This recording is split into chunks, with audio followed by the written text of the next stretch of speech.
So this semester, I am interning at a foster care agency, and I also work in that agency in the adoption program. And one of the biggest things that have led to me being burnt out have been the increased caseload number because I'm navigating both programs, as well as trying to really be empathetic towards all parties. In child welfare, there are a lot of different parties involved. You have, various team members, the judge, the DFS worker, the private agency worker, the foster parents, the birth parents, the children. And the whole point of foster care is that it is a temporary living situation, and children are expected to reunify with their parents. So the overall, even though there are a lot of parties involved, specifically I'm looking at, the birth parents, the foster parents, and the children, we're all working together for the best interest of the child. And one of the biggest things that I have been burnt out with over the past several months of beginning this internship is that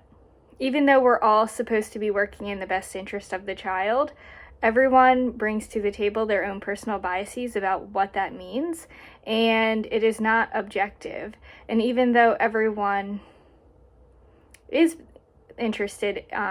in making sure that the child is taken care of, everyone also has their own opinions about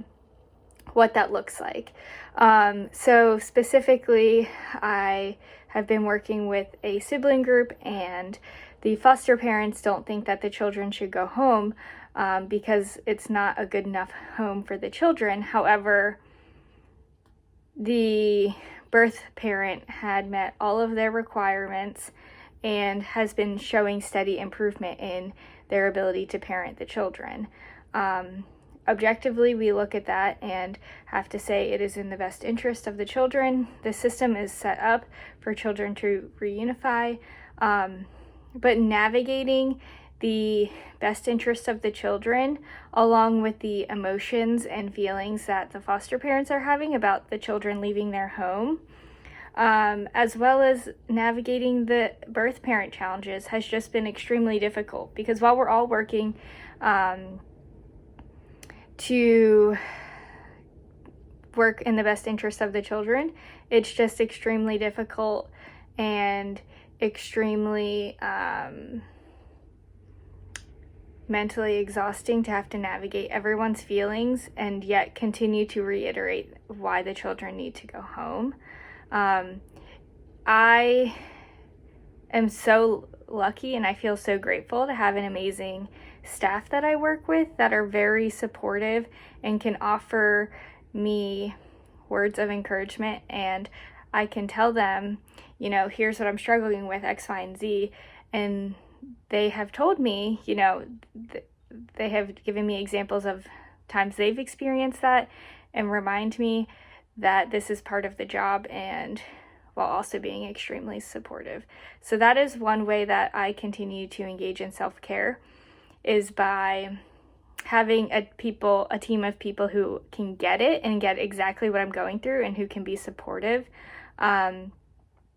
remind me that, even though it's hard, we're all working for the best interest of the child, and to remind me, no, you are doing what's right. And that has helped me gain compassion for all parties, and alleviate some of that burnout to have that community. Additionally, I really work hard it's especially difficult now, but to have boundaries, and that means I don't do any work after a certain time, including schoolwork. I always make sure I start my bedtime routine around 8:30. That way I can be in bed in between 9 and 10, because I need to get good sleep to be useful and making sure I'm finding something, it's hard now during the pandemic, but finding something that I can do to have fun and that re-energizes myself. So that's what I do for self-care before or during grad school, and what I plan to do after grad school is continue to do those things.